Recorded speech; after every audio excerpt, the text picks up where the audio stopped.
Michalom Viezikom nad Čiernym Balogom a okolo nás je kalamita. Kalamita likožrutá. Čo tento strom, Michal? Prečo tu je tá biela značka? Bude to strom, ktorý sa mal ťažiť, alebo má ťažiť, alebo bude ťažiť aj v rámci spracovania tej kalamity. Asi by sme mali na začiatok povedať, že to, čo bolo predstavené, ten plán, že tu má vzniknúť 1000 hektárový holorúb kvôli spracovaniu kalamity, aby sa zamedzilo ešte väčším škodám, vnímame naozaj s dosť veľkými obavami. Pretože naozaj mám pocit, že sa tu ide panikovo, že sa ide proste ťažiť vo veľkom a pri takomto rozsahu kalamity, aká tu už momentálne je, si myslím, že je veľmi naivné tváriť sa, že sa to podarí zastaviť nejako inakšie, ako tak, že to samé v podstate skončí. Ona nevznikla zo dňa na deň. Nevznikla zo dňa na deň. Tá chyba, akože keď sa na to pozrieme naozaj dôsledne, tak vznikla pred 70 rokmi. Keď sa tu nagrúbali prirodzené lesy a následne sa nahradili smrekovými monokultúrami. Tie smrekové monokultúry vidíme všade okolo seba. Rastú tu samé smrečiny, ktoré naozaj majú tú takú zápalkovú štruktúru, ktorá je v podstate odsúdená na zánik. Nemá šancu prežiť klimatickú krízu, nemá šancu prežiť likožruta. Tieto umelé smrečiny reálne tu padnú. To si naozaj dajme ruku na srdce. Není šanca to zachrániť. Je šanca samozrejme spraviť ten ich rozpad pomalší alebo jeho spracovanie urobiť citlivejšie, aby sme to nevytvárali ešte väčšie škody, než aké momentálne vznikajú. A ochránili napríklad Balog pred hrozbou brutálnych záplav. Presne, akože obyvateľia Balogu sa vyjadrili, že sa obávajú toho, že tu vzniknú takéto veľké holoruby. Majú prečo? Majú prečo. Ide tu naozaj o vodárenské oblasti, ide tu o riziko zosuvov, o riziko záplav, nehovoriac o tom, aký dopad to bude mať na atraktivitu toho okolia. Ja si myslím, že dôležité sú tu samozrejme aj otázky toho, že ako sa bude tá hmota dopravovať cez tú obec, ako budú vyzerať cesty, komu a za akých podmienok sa tá hmota bude predávať, kto ju bude spracovávať. Či to bude na Slovensku? Alebo to pôjde buď rovno celé kmene do Číny, hej? Tak, či budeme vyvážať guľatinu, aby sme sa aj čo najrýchlejšie zbavili, nezávisle na tom, ako to bude stáť, alebo naopak sa sústredíme na spracovanie toho dreva s nejakou pridanou hodnotou, na nábytkárske účely, na stavebné. Všetko sa dá samozrejme nastaviť lepšie. Zatiaľ sme z ministerstva pôdohospodárstva nepočuli nič nejaké rukolapné, len hovoria naozaj o veľkých číslach a veľa kamiónoch a ako čo najrýchlejšie to spracovať. No a poďme k tomu, že koľko chýb sa tam môže pri tom spraviť. Toto je ťažobná značka. Takto je označený strom, ktorý má byť vyrúbaný, z druhej strany ďalšia taká značka. Čiže plný likožruta, nie? Mal by byť, hej, podľa toho, ak je to tam vnímané ako že spracovanie kalamity, vidíme, že suchý, nie? Jasný. Čím sa potom ten likožrut živí, keď je tak mŕtve? Dobre hovoríš, likožrut potrebuje liko. A ak chceme vlastne tlmiť likožruta, musíme robiť jednu vec. Nájsť ho v tých stromoch, ktorých momentálne ešte je, kde to liko je a kde je ten likožrut. Tu keď sa pozrieme, sme sa kúkli dopredu, akože tu není jeden likožrut, to vám garantujem. Toto nie je likožrut? Nie, to je fúzač alebo nejaký iný hmyz, likožrut má drobné larvy. Tieto požiarky napríklad sú tiež od fúzačov, čiže tento strom konkrétne ani likožrutom zabitý pravdepodobne nebol. Nevidno tu tie charakteristické požiarky. Hej, ale aj to, čo ho zabíjalo v tom čase, keď ho to zabíjalo, možno 2-3 roky dozadu, je už dávno preč. Vyrúbaním tohto stromu neutlmíme jediného likožruta. Čo ale môžeme spôsobiť v takomto prípade je, že tie druhy, ktoré sa živia likožrútom a ktoré ho v podstate nachádzajú v takýchto prostrediach, tak ešte tu môžu byť zazimované napríklad v tomto strome. Alebo v čerstvejšom požere môžu byť naozaj ešte stále zakúklené a čakať na novú generáciu likožrúta, ktorá už niekde inde. Vyrúbaním takéhoto stromu teda nelikvidujeme likožrúta, ale likvidujeme potenciálne jeho prirodzených nepriateľov, čo je v podstate ako keby sme mu pomáhali. Čiže rúbať sucháre je naozaj scestné, pretože tým likožruta netlmíme, práve naopak vytvárame podmienky, ktoré vyhovujú jeho ďalšiemu šíreniu. Čiže treba hľadať tie živé stromy, v ktorých likožrut je. Presne tak. A to je veľmi náročná úloha. Kľudne si to môžeme vysvetliť na tom pohľade tam vzadu. Neprejdeme tam? Môžeme sa tam kúknuť, no. Že nám vydrží signál? Tu sme vlastne na takom rúbanisku, kde sa už rúbalo. Zjavne nepomohlo, lebo stromy ďalej odumierajú. Ale predstavme si, že teraz ten likožrút je niekde tu. Hej. Toto je štruktúra, ktorá typicky vzniká, keď sa rúbe plošne les. Vznikne akýsi porastový okraj, alebo porastová stena, akokoľvek to nazveme. Čiže to je vlastne ten kraj toho rúbaniska. A vidíme tie také odhalené kmene tých smrekov. Tie smreky celý svoj život rástli v tieni. Superili o svetlo. Hej. Preto však nemajú žiadne dá sa, tá koruna končí hore, je tam taký vršok a ten zvyšok je suchý. Koruna je zredukovaná, celý ten život sa snažil byť čo najvyššie, ten strom, aby mal čo najviac svetla. A teraz ho dostávame na tento porastový okraj, kde zrazu mu slnko svieti doslova tam, kde nikdy predtým. Hej? Ten strom je stresovaný, normálne dostáva úpal. Ne, že to nie je moc príjemné pre ňa, keď bol v tieni. Je to niečo, čo mu škodí, vypúšťa látky stresové a to sú presne tie látky, ktoré vnímali kožrút a za ktorými ide.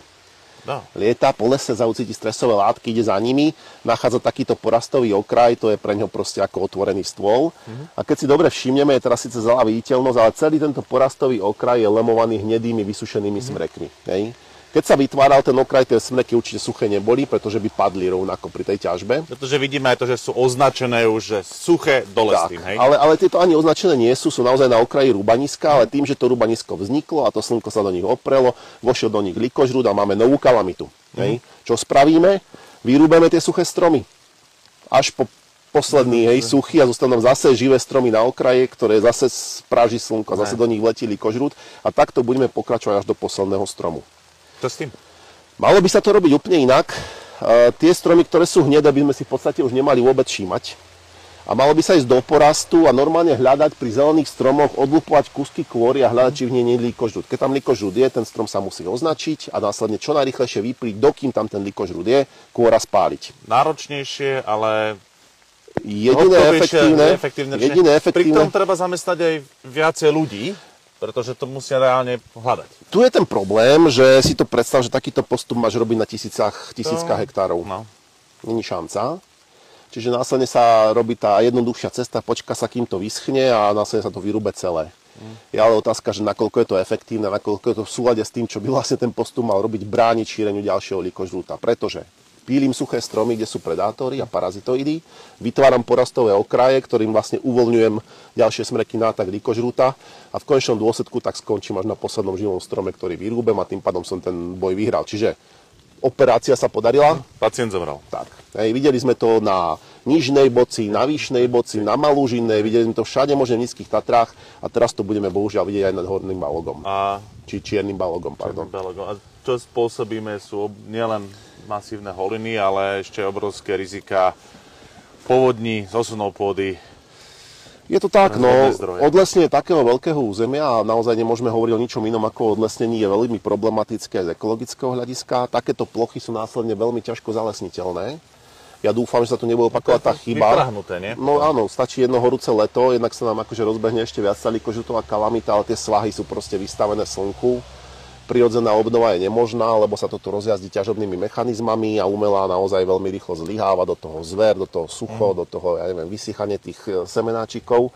Navyše vznikajú to obrovské plochy, ktoré sú rizikové z hľadiska záplav, z hľadiska prívalových dažďov, z hľadiska sucha, z hľadiska zosuvov, môžu byť ohrozené vodné zdroje, môže byť ohrozená kvalita pitnej vody. To všetko s tým súvisí a ja si myslím, že dôsledný postup 21. storočia by mal naozaj na to reflektovať. Takže dôležité je nepanikáriť. Dôležité je nepanikáriť, robiť to rozumne, robiť to s prehľadom a možno si uznať, že nie všetko dokážeme zvládnuť a tam, kde to zvládnuť nedokážeme, tak si zhodnotiť, či tá škoda, ktorej zabránim, nie je náhodou menšia ako tá, ktorú spôsobím tým postupom a podľa toho selektívne tu tak pracovať. Ja by som sa tomu nebránil, aby tu v tých najcitlivejších, najzraniteľnejších oblastiach boli vymedzené zóny, kde sa kalamita jednoducho nespracuje, pretože prioritu tam má ochrana pôdy alebo vody. Alebo možno aj obrazu. Keď potrebujem chrániť nejaký vodný zdroj, presne tak si poviem, že OK, tú kalamitu tam nechám, aj keď to je hospodársky les, pretože ten vodný zdroj má pre tú spoločnosť väčšiu hodnotu, pretože bez vody naozaj neprežijem. Presne tak, a tak sa vyjadrili aj Balodžania, že v podstate tých potoky sú vlastne tie, ktoré napadajú tú dedinu, tie vodné zdroje a boja sa o to, že budú zanesené bahnom a boja sa veľmi oprávnene. A nehovoriac naozaj o tom, že už keď to drevo ťažím, tak je podľa mňa až barbarské vyvážať ho ako guľatinu niekam do zahraničia, keď náš trh má nedostatok dreva a toto drevo naozaj napriek tomu, že ho likožrút akože požral liko, tak drevo je bezávadné. To by bol poriadny škandál, keby to vyvážali do zahraničia. Hovorí sa všeličo, hovorí sa o Číne, tak zažili sme všeličo a treba povedať, že na ministerstve pôdohospodárstva momentálne pracuje dosť zombíkov, ktorí majú za ušami, ktorí už všelijaké kšefty s drevom robili, čiže ten ich chýr ich naozaj nerámcuje ako nejakých najlepších riešení tejto situácie. My to budeme sledovať, no, čo iné nám zostáva. Budeme apelovať na to, aby sa tu nezničilo životné prostredie viacej, než je potrebné alebo než je nevyhnutné. A ak sa podarí naozaj nájsť nejaký systém, ktorý by mohol naozaj toto trošku zjemniť a zjednodušiť, tak treba ho naplno využiť. Treba ale povedať, že príbeh smrečín, smrekových monokultúr, smrekománie končí. Klimatická kríza naozaj ukončuje týmto spôsobom a pre mňa ako ekologa to nie je nič prekvapivé. Je to naozaj nevyhnutný dôsledok toho postupu, ktorý začal naozaj pred 70 rokmi, keď sa to tu nauhulovalo a vysadzalo všetko smrekom, napriek tomu, že tie pôvodné lesy vyzerali úplne inak. Čo to bolo predtým? Z nejakých literárnych zdrojov sa píše, že tu boli také typické proste zmiešané karpatské lesy, búk, jedľa, jaseň, javor, smrek.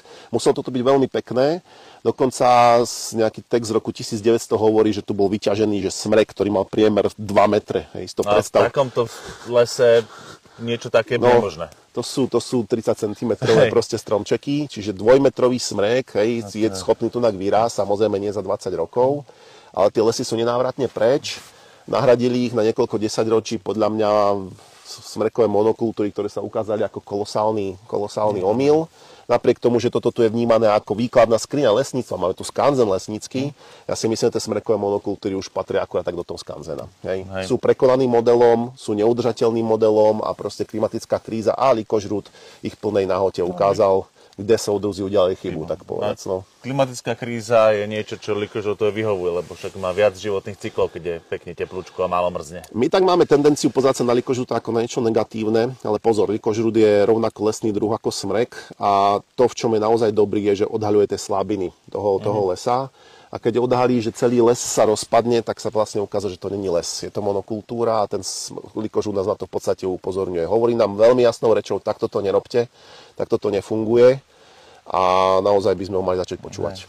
A to nielen na prospech prírody, ale hlavne ľudí, ktorí žijú na okrajoch lesov, ako tuto v Čiernom Balogu. Sme súčasťou prírody a myslím si, že pre všetkých by bolo lepšie, keby sa tu lesy nerozpadali len preto, že boli vysadzované príliš intenzívne, príliš priemyselne. Les má za sebou 360 miliónov rokov úspešnej histórie.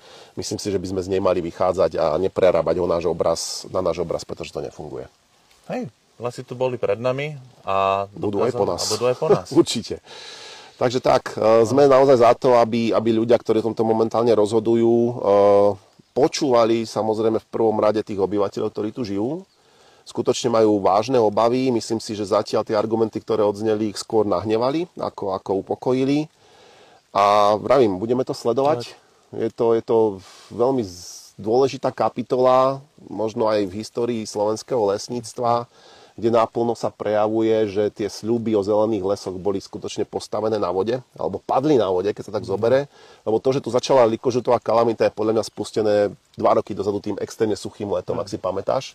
Kedy schli bučiny, tieto smrekové, labilné porasty, zápalkárne museli proste tým byť veľmi poznačené, no a 2 roky na to máme jednoznačný odkaz. A povedzme si rovno s klimatickou krízou, a to už teraz vidíme, tento rok bol február, nie že prekonal historické rekordy februára, ale marca. Áno. A ukazuje sa, že tento rok bude pravdepodobne zase extrémne horúci. Horúce leto to tu položí na kolená, ale je to nevyhnutný dôsledok toho, čo sa deje a je to jednoznačná indikácia toho, že s takýmito smrekovými lesmi sa musíme jednoducho rozlúčiť. Nie sú udržateľné a ak chceme vôbec, aby sme tu mali lesy, tak to treba čo najviacej ponechať tú obnovu tých lesných ekosystémov na prírodu, pretože tá je schopná kalkulovať s tými zmenenými podmienkami. My si iba myslíme, že s nimi kalkulujeme. Hej. No my tu nie sme posledný krát a určite sa sem